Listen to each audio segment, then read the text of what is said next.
That makes sense. So Well, it's 1 swearing's o'clock. cool. They might be starting to not awake. I didn't even know that they regulated the internet. I didn't think the internet was regulated. Okay. They, YouTube and Facebook. okay. There you go. Right. I'm still shy. What? Yeah. This will be our Okay, you expert, got a minute. the Okay. TikTok expert. there you go. Okay. Give us three, two, one, or whatever you do, Yeah. like they do. All right. Five, So four. yeah, right now, like it's live, but it has a placard up so people can't see you, Okay. and it has the fader down pretty low, so they just hear us murmuring. Okay. The So they murmuring know something's going on, but that we're saying something. whatever. Mm-hmm. And then when they have waited 6 or 7 minutes because we're running late, then they say it says momentarily. What do they mean by momentarily? Dang, dude. Anyway, You got the sure whole about thing. They got the whole thing. That's good. Yeah. 20 seconds. All right. Uh-oh. 26, Here we go. 18, 17, Who 16, 15, 14. who played last night? Oh, Yes. Ah. oh wait. Do I even remember? That was like 12 hours ago. Oh, it was Tin Cup Serenade. Okay. Safa Shokai. All right. Good morning. My name's Denise Sullivan. We're live here at Bird and Beckett Bookstores and Records in San Francisco. San Francisco Live's live talk. This morning, my guest is Josiah Luis Aldrete, a poet, a bookshop professional with a bookstore of his own in partnership with others. And we're going to talk all things books, San Francisco, and, well, whatever comes up. Good morning, Josiah. Buenos dias, Denise. How you doing? Bookshop professional. That sounds Yeah. so dirty. Well, okay, you can elaborate on that. I just thought of it because, like, you know, owner, co-owner, bookman. I like that. Do you like that? Bookman. I like Book Pocho. Oh, Book Pocho. Pocho's good for me. Yeah, Okay. I'll go with Book Pocho. Okay. Yeah. Well, greetings, because I haven't seen you in a bit because you've been busy getting that shop off the ground, and we would like to name it Medicine for Nightmares, newest bookstore in San Francisco. Yes. Just celebrated a 1-year anniversary. We're 1 year and 10 days old today. So, yeah. Wow! Yeah, Congratulations! yes. And it's big news because, well, partly because you opened during the pandemic. Yeah, Right? yeah. November last year. Yeah. Yeah, and that you have some special distinctions, which I'll let you elaborate on. But I mean, so much has gone on in the last 3 years. We couldn't fit it into this hour. But the idea that you went from, working in a bookstore, publishing your first collection of poetry, right, and then opening this shop, it's like, how did this happen in a time when, like, most of the world is going through, like, panic and strife? Oh, yeah. But it's like, it's kind of like it's your time, if you know what I mean. Oh. You had good fortune, is what I'm saying. Yeah. No, well, things sort of happened very fast, like you're saying, with all of that. I mean, with the bookstore specifically, that was we went from, like, being told that it was going to be for sale, because it used to be Alley Cat Books, and basically within being told that the bookstore was going to go for sale to owning the bookstore in like a 3-month period. I mean, it was insane. The opportunities and what we needed to do just happened so fast, but yeah, it was a busy year last year. Yeah. Well, I mean, I think, I guess what I wanted to get at was that, like, you being an independent person, bookshop professional, right? Juggling a lot of different tasks, ideas, pursuing your art while, being a business owner, and we'll get into your history there too in a minute. But it seems like those of us who have kind of operated independently outside of the system, so to speak, have had a chance to pursue wild things during a time when the world was kind of quiet and shut down, and folks who were used to depending on the corporate or the institutional infrastructures, they might have been a little stunned or lost. Oh. But it's like, for a person like yourself who's used to kind of self-starting, it may have been more natural. Does that resonate at all? Yeah, well, it's also just natural to do what we do, right? So, like, there wasn't any question, like, I don't know, as a bookstore professional, there was no question to me when this happened that, because in my head, basically Kate, here's a little chisme, backstory chisme. So basically, she mentioned to me that the bookstore was gonna go for sale, like, and when she did that, it being in the mission and whatnot, of course, the idea came to my head that if it got sold, it could very well not be a bookstore, right? It could turn into a wine bar plant store or a pour over coffee shop or a yoga drum circle shop, something like that, that's very like in the direction of what's happening in La Misión, and that to me was frightening, and it couldn't happen. That was not going to happen. So like, it was just a natural thing as a book person to like do that. It wasn't even like I'm particularly like with a purpose or something. I mean, it was something that just needed to happen because of what, it just, and it happened to happen in the pandemic. I mean, if it would have happened in a hurricane or snowstorm or whatever the fuck, we still would have done it, because that was like, that needed to continue. That part of the mission's literary legacy needed to keep going, because that place, I mean, Alley Cat had been a bookstore there for 10 years. Already. So like, I can't, we need them bookstores, man. So yeah, it had to happen. I guess I know you and your work primarily as a poet. So the transition into taking on the bookstore seemed natural, because I'd also known you working across town at City Lights. But that said, did you ever have like a hidden, like, long held dream in your heart that maybe I will have a bookshop? I mean, other than the necessity to keep that bookshop in the area, was this a long held dream made real, or did it just kind of appear? I had a long held dream that I would never again be a small business owner. That was a real dream, a long held dream that I had, because before this, I had a taco shop for 21 years that I loved, and I loved cooking, and I loved representing mi cultura that way, right? But at the same time, I was a small business owner for 21 years, and it was frightening, like waking up and needing to do it. Would scare. And when it ended, I told myself I would never again be a small business owner. That was my dream. And but again, the bookstore happened, and this chance for us to do this happened, and there was no way we weren't going to do it. So like, the dream, the surprising thing for me is that I never thought that, because the mission, Calle 24, Valencia Street, that's where I learned to write poetry. That's where poetry appeared to me for the first time in a way that I understood it as in Xochitl, in Cuicar, as flor y canto. And even though I get associated as a mission poet a lot, I haven't lived there for 15 years. I'm part of what I call now the mission diaspora in the Área Bahía, but I never thought I would come back to the mission in some way, in a way where I would be there, like, again. So the bookstore for me in that way is like a dream. That's my dream, that I'm back, like, there, and I could say fuck you to the people that like kicked me out, and like fuck you to these levels of gentrification that are slowly pushing us out and stuff like that. It's like, I'm here again. So that part's a dream. It really is. It's a milagro. But So you didn't plan it, but it just became like a blessing. And really, for all of us who had hoped to see a resurgence, I guess, of book and literary culture in the mission when we lost Modern Times, which I'd love you to tell that story. That's kind of tied into your beginnings. You told me when we talked before about first hearing the live reading at Modern Times when it was on Valencia. Oh man, kind of turned you into a poet. Well, that was we got to think about Valencia Street back then, right? With like 4 independent bookstores, I think. So, right, there was like Abandoned Planet. There was Kate had I don't know if it was called Alley Cat or Dog Eared at the time. It was Dog Eared, right?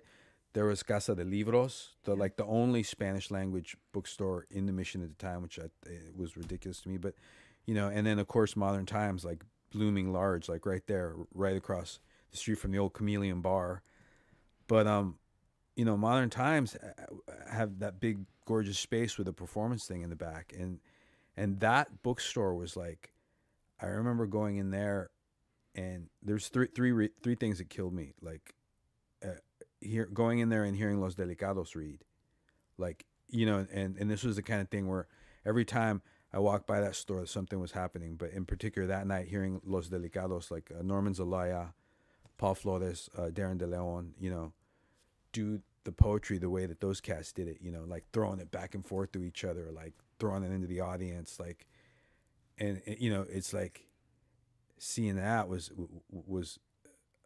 an evolution in what I thought poetry was, and then also walking by another time in front of Modern Times, and then Guillermo Gomez Pena was in there reading, and I went in there, and I had Warrior from Gringo Stoquia, which I also bought at Modern Times, but seeing him live and seeing him read and the brujeria he was doing, that was like a whole other thing too. And so that was, and the third time was the Chicano writer Dagoberta Gil, when he was reading from The Magic of Blood. Again, I was just walking by. I was on, honestly, yeah, we all said we could say anything. I was on a lot of heroin back then. So basically the only working payphone on Valencia Street that would allow you to take callbacks was at La Rondalla, which was right across the street. So I would often walk by Modern Times, but I would always get pulled in. And I was like, going to go call my dealer, but then all of a sudden, oh wait, what is this? So it's good literature if like you can like deter a junkie from getting a dope for a little bit. But for real, like it's like, hold on, wait, I could wait a minute, like I got to see this. But it was Dagoberta Gil was the third one, Magic of Blood, and for me that one was the first time I heard a Chicano read, a fiction writer read his work out loud. And I'll never forget, it was a story called Romero's Shirt. There was about an old viejito who's gardening, and he puts his Pendleton out like near a nopalito, and it gets taken. Just this amazing, beautiful story. And I heard him in there at Modern Times too, and it was just like, I don't know, those three episodes, and also what Modern Times did as well, sort of redefining that space for me of what like a bookstore could be, right? So like a gathering place, a community center, like a place where you see yourself on the shelves, which is so important because, I mean, what is it? 70% of bookstores, or what's the percentage of white? Basically, it's a huge.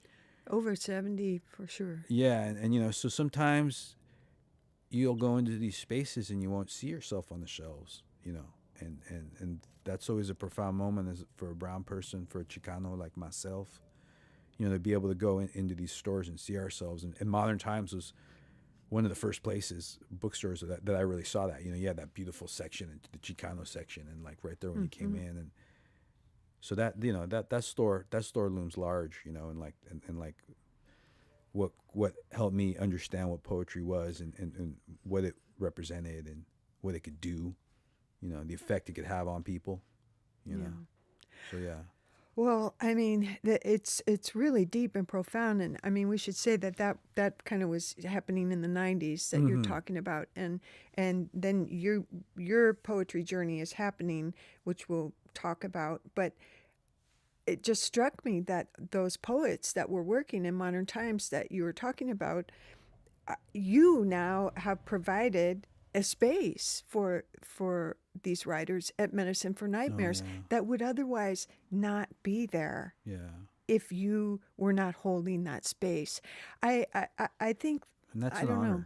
That's a real honor for us. We take that real serious. Like I just mentioned Norman, and from Los Delicados, his book is in the window now in our store, and that's like something that for me, I mean, I'll get choked up on it if I talk about it too much, but it matters a lot. It's very, it does. It means a lot. And then, Paul, again, Delicado, in there all the time.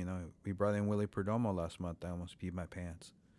That's one of my heroes. But to see them all come back in and like, it means a lot. Yeah, absolutely. In the space that you've created, I'm also thinking of your work, your poems that address some of this stuff. Like you were holding space in a colonized place. Is Oh, that the yeah. right Yeah. title? Yeah. If you could maybe just run down a few words. About it? Well, No, just recite it. recite it Just off a the couple top of my lines. A head. couple lines. Or In you the can grab morning. it. Well, I'm not even awake yet. Okay, no worries. We'll Holding skip over that. space inside a colonized place. Basically, it's a poem, that deals with that. The La Misión, being there, surrounded by these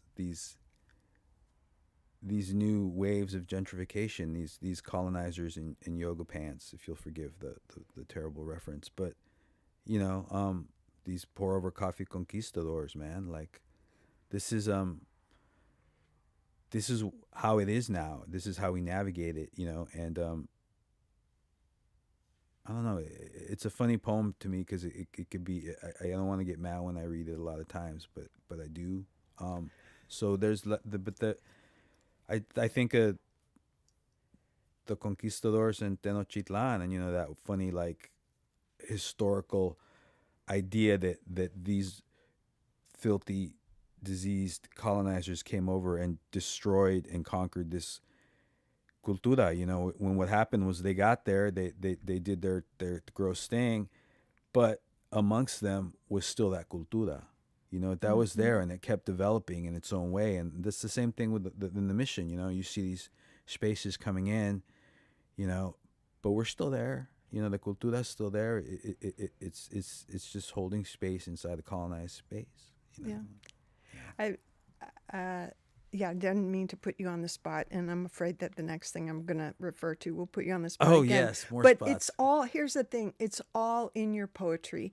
And I yeah. happen to know your poetry because I've been listening to you for, the last few years now. Yeah. So I realized, like, when you were talking about not wanting to be a small business owner again, well, you have a poem about what you were up against being a representative of your cultura in a very white place, Yes, right? one of the whitest places in the Bay Area. Yes. Yeah. Yeah. And so I understand, like, I intuitively understood your resistance to wanting to face the public again and be a so-called representative, right? Oh, yeah. But that is your kind of role and function by creating this space, right? For sure. the person who might wander in off the street and be like, oh, what are all these books I see about, like, black and brown people? And then you get to represent. Yeah. Well, and those are two very different situations. The bookstore being in the mission is like a lot different. Like, the taco shop was in Marin County, and like and we're talking white. Marin County is like probably one of the whitest spaces in La Área Bahía. So it was that was, and then being over here is the different, and the purpose is different too, but aside from selling rice and beans at one place and poetry in the other, but yeah, man, it's you got to represent, right? You have to. There's no other way around it. Yeah. It's our purpose. Well, and it also brings me to this thing of language. Like, you have some funny things to say about the way that we as Californians mangle the language, and at the same time, you've been freely speaking Spanglish as we've been talking, and I've been nodding along, mostly knowing, but if I don't know, I kind of feel it. You feel it. Yeah. And I've heard you make that argument very convincingly. But why don't you maybe just rap a little bit about Spanglish and who uses it and who can use it, or why we should or shouldn't use it if we're not part of the culture, or are we part of the culture? I guess I'm just asking one of those stupid white people questions. Oh no, white people would look cute speaking Spanglish. I think they would look sexy. Yes. No, I'm all for it, because the thing with America has no official language. It's true, right? So why not just make it Spanglish? And for me, pues es mi idioma. I grew up like this. Like, my familia talk like this. I still hear my little sister and my nephews. So it's, I don't know, English is, I mean, in all languages, really, they're constantly evolving. So Spanglish could just be very well considered just the evolution of English in a lot of ways, which would make sense. I mean, and there's Spanish words in the English language that have been there forever, but we've smushed them down so much and kind of turned them into something else, so they don't seem like it, but like they're in there anyway. So Mm-hmm. yeah, but Spanglish is yeah, man, it was funny. The Telemundo called the bookstore a couple months ago, and they were doing Telemundo, the Spanish language network, and they were doing a story on Spanglish, and they wanted to talk to me, and me being the stone pocho that I am, I had like a poem about why I speak Spanglish, and I started reading it into the phone, and the producer hung up on me, and then she didn't call back. So I don't know what they thought. Like, that was it. So yeah, they didn't. I don't know. Yeah, but Whoa. Well, oh, wow, that's really interesting.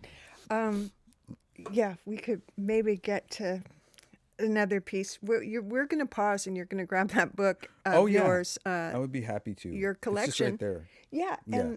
and why don't you grab it, and then Oh, okay. I'll talk a little bit about the publisher, Black Freighter Press, which is a local San Francisco press founded by our poet laureate Tongo Eisen Martin, whose name seems to come up almost every time we do this live stream. But you were among the debut books with the press, correct? I was. I think. You were the debut. I think I book. was the inaugural one. I think. Although I think they had a small release before me, like one, but Yeah. yeah. So that came out in 2022, and they've I know they've just recently released a bunch of amazing stuff. Yeah, Like, we're waiting for the. they were stopped. They were kind of like doing their thing and getting the whole process going. But Norman's book just came out. Oh, Norman's alive. fantastic. I mean, I think it's been a month or two, but Yeah. we're just, again, the delicado. Norman, if you're watching, you got to give me money for how many times I brought your name up. Man, you got to watch Norman. Yeah, but it's amazing, and it's these kind of short. I don't know what to call them. Prose short story cuentitos. About again the mission life and him teaching and really profound stuff. And I think Darius Simpson's book came out too on Black Friday, and Reina Leon's as well just came out. Right. So, and we're all waiting with bated breath for the QR Yes, we are. release. We're very excited for that. Yeah. So yeah, they're doing a lot of good things. They're Fantastic. doing a lot Well, of good things. you want to read a piece, any of that we refer to, or one of your favorites, or one that you're not tired of, or I don't have favorites. Do I have favorites? I thought we're supposed to love all our poems equally. yeah. Let's read the poem that the lady hung up on me about. Yes. This will clear up a lot of things. In case any viewers have any other questions, I gotta read sitting down. All right.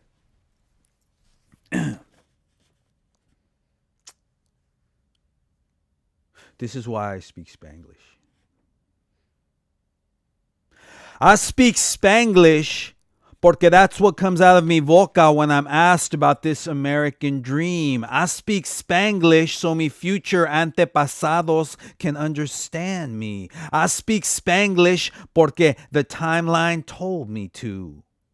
I speak Spanglish because that's the only way I'm going to recognize myself when I look into the smoking mirror. I speak Spanglish porque palabras son colores, and English alone can't color what we are or what we illuminate by being here as beautiful brown people. I speak Spanglish porque I heard it in mi mama's womb. I speak Spanglish porque soy chicano, soy pocho, soy inheritor of this North American chingadera. I speak Spanglish to piss off all those Donaldo Trump piñatas that are still dangling out there. I speak Spanglish porque aquí estamos y no nos vamos. I speak Spanglish so mi familia can hear me loud and clear from all the way up the block. I speak Spanglish porque I do want to undermine this American empire. I speak Spanglish so that I recognize donde estoy y para donde voy. I speak Spanglish so that Calle 24 will understand me. I speak Spanglish to get that funny monolingual taste out of mi boca. I speak Spanglish porque these canciones are sung on occupied territories. I speak Spanglish porque mi sangre told me to. La agua told me to. Cuyushwakwi told me to. I speak Spanglish so that you don't have to read those colonized subtitles to understand what I'm really saying. I speak Spanglish so that you won't notice mi ni de aquí ni de allá accent. I speak Spanglish to infuriate the baptized espiritu still trying to manifest destiny or asses from beyond the grave. I speak Spanglish porque they've hidden our tierra from us with racist concrete and white man terremotos. I speak Spanglish so that mi idioma can cross a border that doesn't really exist. I speak Spanglish porque one day mis huesos will be buried right here and I want them to hear the echo. Yeah. Yeah, they hung up on me. Hang up. They just hung up on me. I don't even think they let me finish. They just hung up. Unbelievable. Wow. Spanglish. Yeah, Spanglish. Yeah, that's a great piece. And that is in the book, yeah? No, this is the new book. Ah, the new book. This is the new book. Yeah. I'm walking around with my poems in my bag. And, Yes. there's Like you did for years with Yeah. with that book. Yeah. And you want to know? Yeah, it was. So you want to know a story, Denise? I do. When did Licorice Pizza come out? Over Christmas last year, I know, man. because I couldn't stream it and I was very upset. I broke down. I had an impulse, and I was driving by Berkeley, and it was playing. And I back when that one theater was open, so I pulled over really fast, and I was like, I'm gonna go see it. And I left my bag in my vehicle, which I never do, ever do. I never do that with all the poems. And I came out of the movie theater, and my window was busted, and my bag was gone with all my poems, and I lost my fucking mind, and I ended up walking up and down Shattuck for like an hour looking, and probably like another half hour just actually waking folks up that were like asking them, and I flipped my fucking mind out, and like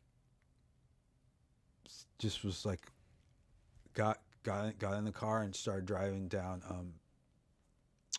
University and crying and really, and I don't know what the hell happened, but I ended up turning left and going into that one big park that's kind of like by where the school is. Anyway, it's like a mile down from like where my car got broken into. And I did that, and I went and I pulled over near that park, and I walked into the middle of the park, and on a bench in the middle of the park was my bag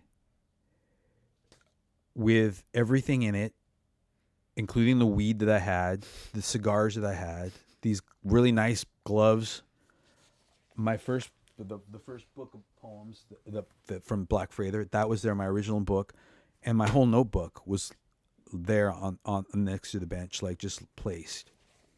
It was the weirdest, like most beautiful, strangest moment. And I remember looking, like seeing the fucking lights from the park and everything, and like seeing the bench kind of illuminating and seeing, like, because I recognize my bag. It's my bag, like I know what it looks like. And then the poems there. And it was just a weird moment. So now, I mean, obviously I haven't made copies. It's and yeah. I take the bag with me everywhere I go now.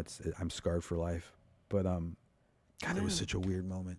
It was such a weird moment. I kept waking up about a week or two, like wanting some kind of an explanation, because like I always say, I told a lot of people, and people they gave me all kinds of unrealistic bullshit, like it was ridiculous. Some of the things that people said, it was like.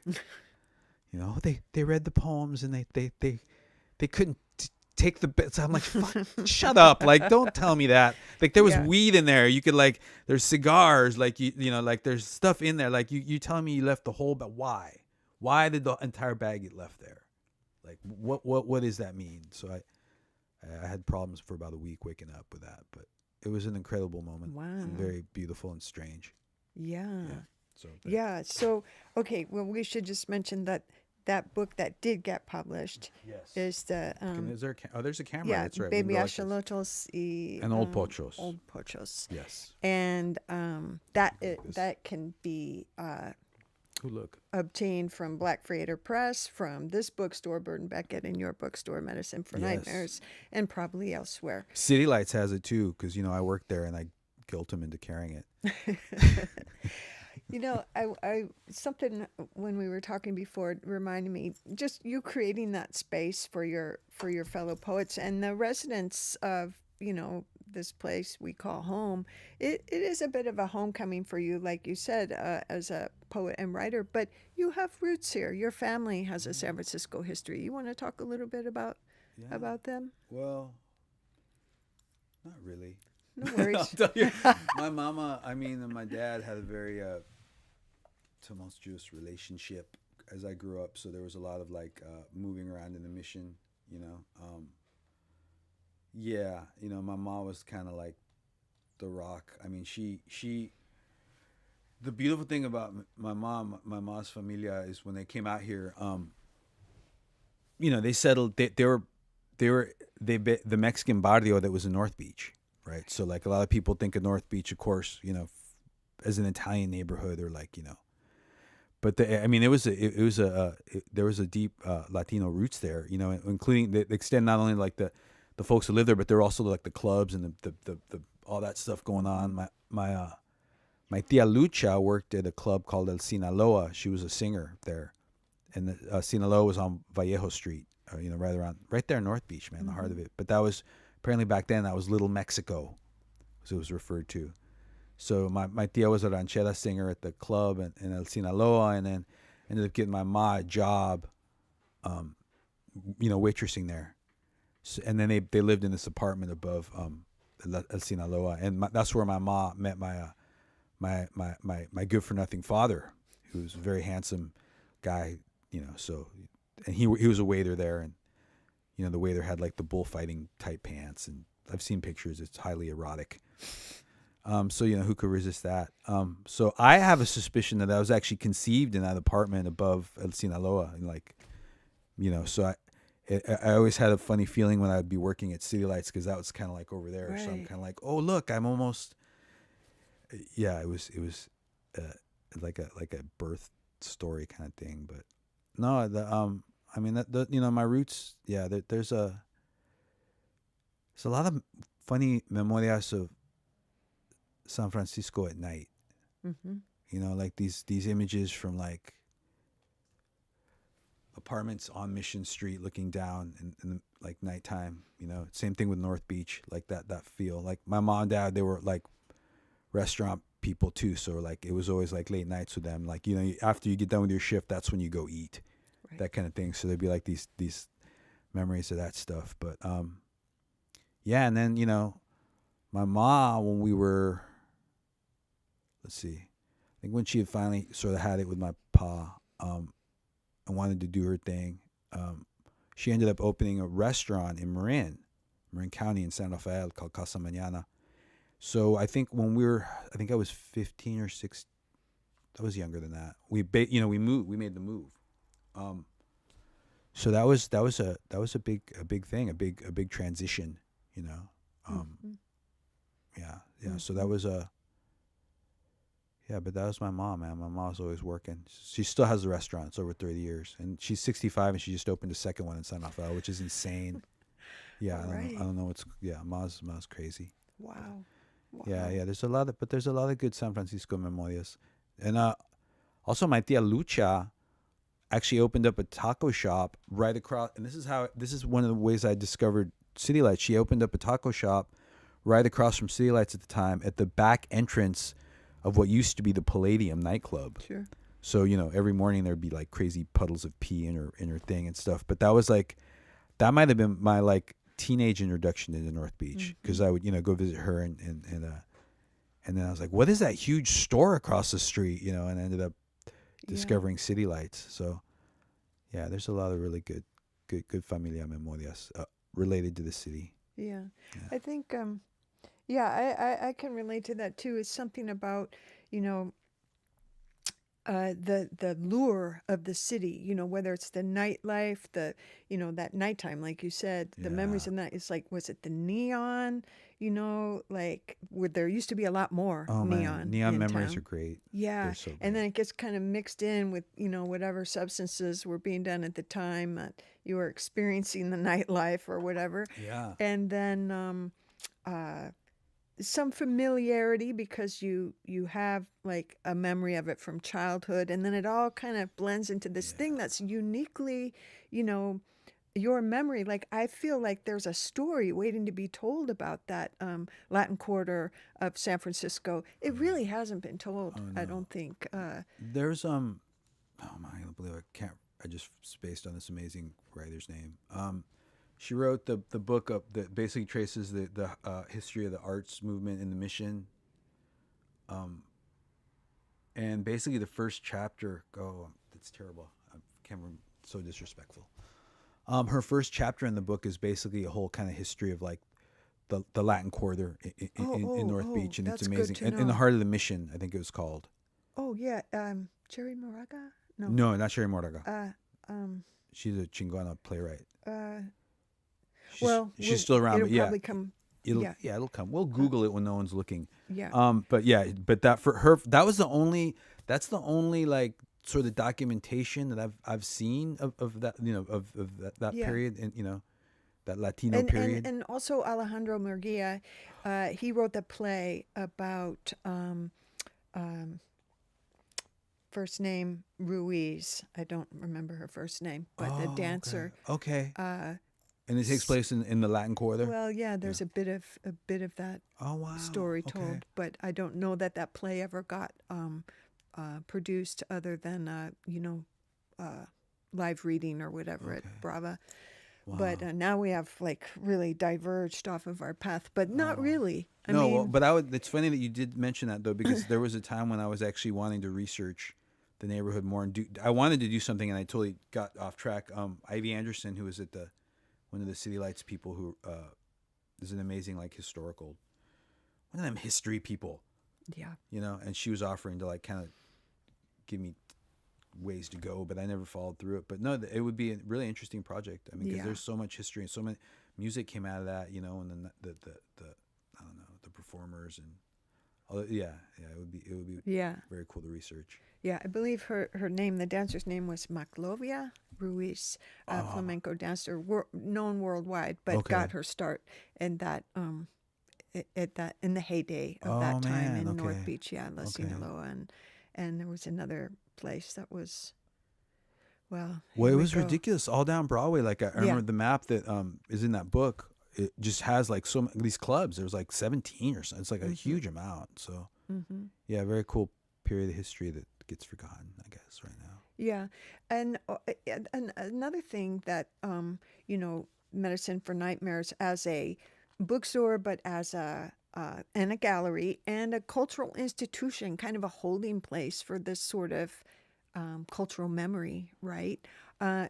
Very much adjacent to the Mission Branch Library, which I understand holds some of the literary history of the mission. I don't know too much about what's held there and if you do any exchange with the library, but how are you going to ensure that literary legacy of La Mission?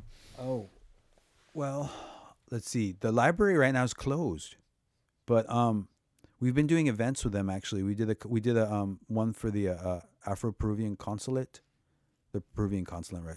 They had a couple of amazing artists come out from Peru, so Afro-Peruvian artists, and we have a book club with them too that happens once a month. But yeah, I don't know what they have archived, honestly. Yeah. I'm not sure. It's kind of funny when I think of I know Acción Latina is a great resource for that kind of stuff. Absolutely. Yeah. But and I'm sure the Mission Branch Library has some amazing stuff. I can't wait to see Juan Alicia's window. That's going to happen. So that's when it opens back up again. But as far as us, the bookstore, and when I say people need to know that it's not just me, it's my bookstore sister Tan Kan Kao, who's basically, the place wouldn't be the bookstore it is if it wasn't for her. I mean, she's the fire in that spot, in a big way. The books, the way they're, that's so much of it is her. But we've it's funny, we've talked about wanting to archive, because in the year we've been there, some of the stuff that's come through as far as like mission history has been amazing. I mean, there's been like, we found things from the Delicados. I'm sorry to keep mentioning them, Norman. Stuff from Los Delicados, stuff from the Pocho Che, Alejandro Muria's press. We got stuff, a bunch of stuff. We had a book exchange thing with Norma Smith, who had a huge amount of archival stuff from Nicaragua, which we also wanted to like. So we've been like, right now there's 2 giant boxes that say archive, and anything that we think is kind of cool, we want to put in there, but we haven't figured out how we want to like actually, do that kind of thing. We have spoken to several people about, because like Alejandro's one of them, where we've talked about maybe highlighting some, because Alejandro Mejia is garage, or I don't know where he's got his stuff stored. I mean, I can only imagine how much cool shit is in there. So we were talking to him about maybe having like a kind of an exhibit with like Pocho Che editions or things like that. There's also been like talk about with Lalo Obregón about doing some kind of a mission film night, like bringing old mission footage like to play and that sort of thing. Lalo's an old school loco from way back, but he works a lot with Guillermo Gomez Peña, and just an amazing photographer and old mission memory guy. So we want to do that, and also for us, it's like the bookstore and the Galeria is a very small part of that long lineage in the mission, right? So like, I mean, and also the long lineage of just the beautiful bookstores in the city. But for us, it's like that extension is the way to continue it, really, just by doing it, just by offering the space, and like, there's definitely a percentage of the events that we have that are like mission centered, but we're also trying to obviously reach out to our other like connected familias and communities. But I mean, it's really just having the space available for people from the neighborhood to do what they want to do. And like that just by definition keeps that lineage going. It's not, I don't know, it's funny to say, but it's like these events that we have there, they don't have to be like these big explosive like gatherings or things like that. It could just be some local poet from the neighborhood like that wants to, he didn't even have to celebrate his book. He could just want to read poems about the neighborhood or like something like that. It's like this representation doesn't always have to be in this big giant way. A lot of times, neighborhood poets document the neighborhood. So like a lot of times it could just be something about a street corner or like a certain color in Balmy Alley, and like that's just as important. And just the fact that somebody in the Galeria is there doing that creates that literature there, in some way that you can't often sometimes tell or quantify. It's like, I often think of the fact that like, Juan Felipe Pereira says they used to, talking to him is the most beautiful thing, but he'd be like, we would just go out on mission and we'd blow poems. He said, let's go blow. Let's go blow poems. So for him, they would just be out there like, they just get up on a fucking milk crate, somewhere on like mission or like Calle 24 and just do their poesía, do their floricanto. And maybe somebody saw it, maybe somebody didn't, but that's still there. It's like in the essence of Calle 24. It's like in the sidewalk now. It's like on the walls that you walk by. So like, yeah, that for us is important. I mean, having events and having like a real strong purpose, but it's also just letting like poets read in the window, to 24th Street and letting that go out. So there's different ways to tend to it, you know, and Mhm. continue the legacy. Yeah. Mhm. Well, I love that you have that a full program of community events and specifically, poets and reading groups and particularly Spanish language Yeah. or bilingual poets and people. Something that comes to mind is you did mention the Spanish book club, but also, the reading series that you started, the Speaking Axolotl, right? Yeah. Is now returned. Your home base is Medicine for Nightmares, yeah? Yeah, yeah. And just to clarify, there's actually 2 Spanish language book clubs. There's one that the libraries puts on, and then there's another one called the Círculo de Lectores. That originated at Modern Times Is that years okay? ago. Yeah, so that's that them. was passed on to the Yeah. different bookstores that whoever would host them, Okay. that was left on the street, and now you become their home. Are they troublemakers? Not at all. Okay, I'm wondering. Not at all. I'm wondering what's going to happen when the 2 books group meets eventually. If there's going to be fighting, or because they don't collaborate. No, I'm sorry, but it's So no, we're talking about Speaking Echelon, the reading series. Yeah. That was a monthly Latinx Chicanx reading series that we started 4 years ago. Even during the pandemic, we were doing it in the Zoom Mundo. But it was originally started in Oakland, under Nomadic Press started a program back then called the Incubator Series. I don't remember if that's the right term. Anyway, Nomadic, it was basically they were inviting people to do literary projects, and letting them use the space. Nomadic has always been a really beautiful part of the Área Bahia's, local literary scene. But they offered us the space to do it, and we started doing it at their original spot in downtown Oakland, and then when they moved to the church center, we were doing it there. But the series was started, and basically the series was inspired by reading series that happened in La Misión, right? So like La Lunada at the Galería de la Raza was a huge influence. The Pan Dulce poetry series, which was a poetry series started by Ricardo Tavares, they would take place in La Reina Bakery. Luis, shout out to Louis. There was a reading series. Poets would gather in the Pan Dulce store and read poems surrounded by conchas and all kinds of beautiful pan dulce. And there'd be like the podium was like a little paleta cart that would Ricardo would put like a poncho over it, and people would read. So the Speaking Echelon was inspired in by those series, and also by the fact that as a Spanglish poet, and I know a lot of Latinx poets and Chicano poets will feel this too, but it's we're in La Bahia, but it's still the poetry scene is still a very white space, and as a result of that, there have been beautiful black and brown spaces created.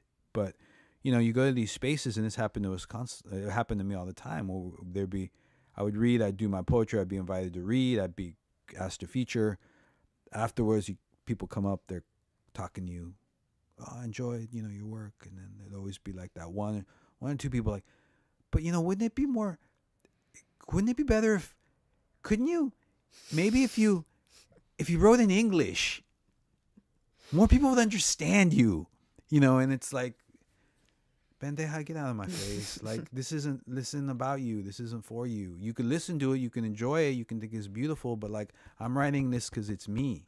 This is my cultura. This is what we sound like here, and a lot of times I would answer like that. A lot of times I wouldn't. I would back up because it's just frustrating to actually, and it happened enough times to the point where I was like, fuck it. We're going to make a series ourselves, and again, we wasn't the first at all. This is a long lineage of beautiful black and brown people creating these spaces because out of necessity, also so you could see yourselves, so you could create spaces for your familias, but it happened. Speaking Echelon happened because of things like that, like that sort of thing happening and us wanting to do it. And the result, man, has been gorgeous. It's these people come in and it's also the people that, for me, the first time poets or the people that come in to hear the first time and see and come in and hear somebody reading in Spanish, you know, and not Absolutely. needing to translate it, you know, and again, this isn't us being exclusionary. This is us like celebrating who we are, you know, and plenty of white folks come into our readings and they love it and it's beautiful and they get it, you know, and they're there. It's different because they're coming in and they're understanding that they're entering this space that isn't like that, like, you know, here you are. This is, you know, enjoy it, and people do, you know, in a big way. So the series has been. I know we started it, but it's, and I do it for our familias and our people and stuff. But at the same time, it's very selfish because what I get out of it, the feeling and the medicina that comes out of it from watching these folks read and from hearing a young poet come in and read in Spanglish and hear the reaction from the audience, you know, like that feeling, you know, there's nothing like seeing yourself in somebody's words, you know, and vice versa. So that's speaking Echolot's amazing, man. And we've been able to do it, you know, over 4 years now, I think 4 years. And, you know, it's a beautiful community. We were able to do the Zoom Mundo thing, and that was because like everybody like Ricardo Tavares is a part of the community. Hector, son of Hector, Maria Guerrero. It's like all these people just stepped up and like, you know. So we it was crazy. We didn't even miss like during the pandemic. You know, a lot of places, a lot of the readings kind of dropped out. Yeah. We were just like, I mean, it was pretty low budge. You know, we had like a big screen TV in the parking lot, pneumatic press, like with wires, and that was the Zoom for a while, and like. But, you know, we did it, and I don't know. It's a very important series, you know, and a very beautiful one. Yeah. And, you know, I just have to say, I feel really fortunate to have heard a lot of these poets read over the last few years. It kind of made me feel like there was really something going on in San Francisco that was otherwise lacking. I don't know, you know, I just feel really fortunate that I got to hear a lot of these poets in their prime, like they're working right now, right? And some of them are publishing for the first time. And it's so exciting to be an observer and watch this happening around you. It feels like a renaissance. And some of us have talked about that at different times, like it's all happening here, and it is happening in the bilingual community and in the Black and Brown community. Really, it's a real strong poetry scene because you all have it together. It's a real community, and everything that community means. Now, I know that you were part of a poetry community in the '90s, and you were part of the Molotov Mouths and kind of the slam scene, right? Which I think maybe was the last time that. There was a scene that was attracting young people here, right? Right. And then in between there was a bit of a lull. Yeah. From my outside looking in. But why don't you speak to that a little bit? Is that accurate? I mean, I was part of the '90s. I was definitely not a slam poet. Like that was, I think basically what happened. And there was a reading series at Cafe Babar, which is this old amazing cafe that had this series in the back that was just, oh man, it was so beautiful.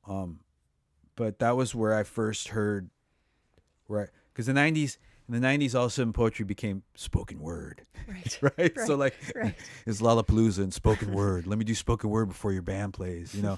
So like that was kind of my time, and seeing my time where I realized where because I mean, I've been reading the Chicano poets and Bob Kaufman and stuff, and I'd see it on the page, you know, and you know, there were these poets that I discovered where I read them, and they helped me see that there was something under that, you know, like Kaufman.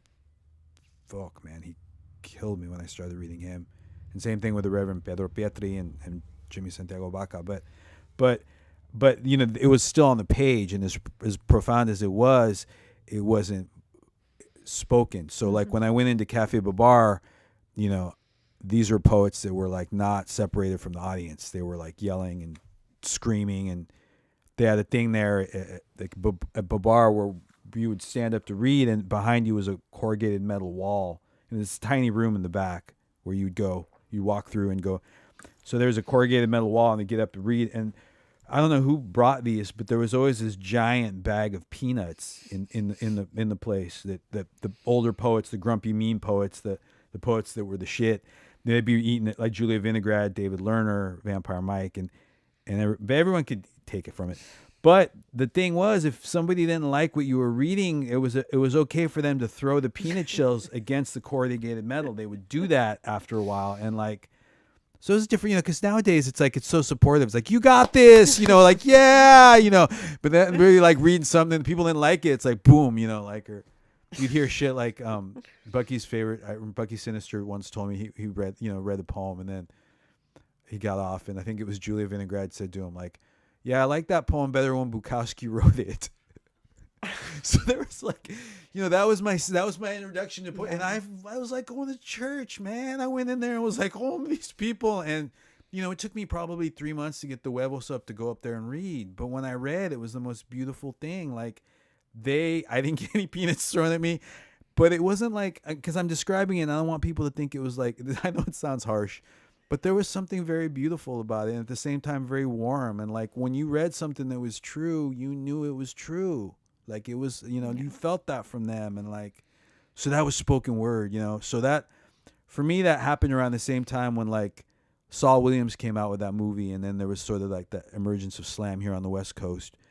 But there were two things that happened around the same time, but I think I consider them very separate, Right. So like, for I like the spoken word cats, it was like, I mean, not to overly generalize, but, like the Lollapalooza poets, or, like the poets that would read at the Jim Rose freak show, or like, like those poets that read at the Chameleon Bar, in the Mission, or that read at Cafe Babar, and there was this sort of overlap with the spoken word poets and like some of the beats, and then the slam poets for me were like these really beautiful young, like a lot of black and brown folks, like, just vibing in a different way that was very similar. But for me, a lot of slam stuff, man, it still sounds like really beautiful jazz to me, so there was that period in the 90s. It beautiful, man. There was so much good stuff, but I think they were separate, but there was a lot of overlap. There was a lot of that Venn diagram sort of thing, going on, that you would see, just like that. Yeah. Just, I feel fortunate to have been alive, to have experienced that, and then to experience the now. I don't want to gloss over, you did mention Ton, your co-creator of the store. God, yeah. And I would just like to hear a little bit more about her and her aesthetic with the building of the shelves and the bookstore without borders, so to speak. Yeah. I know that was kind of her concept. And Oh man, well Ton's a force of nature. And she's my bookstore sister. She worked at City Lights, I think, for 15 years, and that was a huge influence on the place. And like I said, she's a force of nature. I mean, she is because for me, it's like the Galleria is in the bookings and the events. That's kind of, I deal with that. That's my thing. The bookstore, the day-to-day stuff is too, but like, when you get down to like the shelves and the way the store itself is curated, that's all her, that's like, and we've had these conversations where it's like, there's some bookstores will have like, it's almost like niche sections, right? Yeah. There's like a Black Power section, or like a, African history and it's, everyone's going to do what they're going to do. It's cool. But like for us, and especially for her, it's like, we're not going to separate this. Like, Black history is American history. Like, why is like that? Why is this African history? So like you want to find African American history. You're gonna go to the history section. It's gonna be there. In the American history section, that's where it's gonna be. So the way her ideas and the way they've sort of like shaped the store. It's like that's all her. I mean, and even like her eye for detail is disturbing at times. Like, the shelving and the facing out of books and stuff like that. So like the store, when you come in there and if you really like the way sections look, that's Ton, and we like I said, we definitely do these together, but that's a lot of that's her. And she also curates a lot of the art stuff, because we have the art show in the Galleria every 4 weeks. So she's responsible for that as well. So Yeah. And she is a visual artist herself, we an should amazing mention. visual artist. Yeah. Yeah. Well, anyone who wants to visit the store, it is on Calle 24. Calle 24, 30, 36, between Treat and Harrison, right across the street from Taqueria Vallarta. Just follow the smell of carnitas right into the bookstore. And anything immediately coming up that you want to let folks know about? No. I mean, come in and see the bookstore. The third Thursday of every month is Speaking at Shalot, and that's going to be beautiful. That's next Thursday. Nice. Yeah. And I know that you published a commemorative chapbook man. or something in Yeah, we honor did of a the z- anniversary. A zine anthology called Portales, which is already sold out. Oh, But we're gonna reprint it. And the good news is it was so successful. We're gonna do this quarterly. oh, So we're gonna have a fantastic. zine anthology created by the one and only El Siete, and it's gonna just feature poets that are part of the Medicine for Nightmares Familia, that have influenced the story, that have read there, that are like part of who we sort of like think of as Mm-hmm. connected to. So yeah, we're really excited about that. Yeah. Well, you're a busy man, a busy bookman, a busy book professional, and a poet, Josiah Luis Aldrete. And I thank you so much for taking the time to speak with us this morning. Gracias, Denise. It's good to see you. And gracias to Bird and Beckett for providing this beautiful space. This is another store that's an inspiration to us too. So it means a lot being here. Yeah.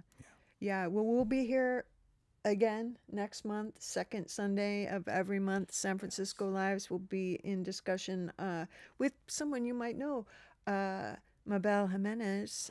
She's a fantastic photojournalist. She'll be joining us next month.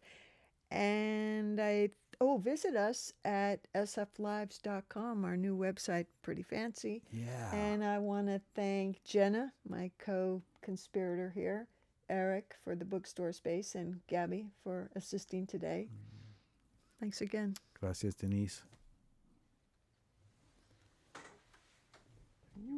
Do we do the talking thing afterwards? Yeah, we had a little bit We of have to that. do that.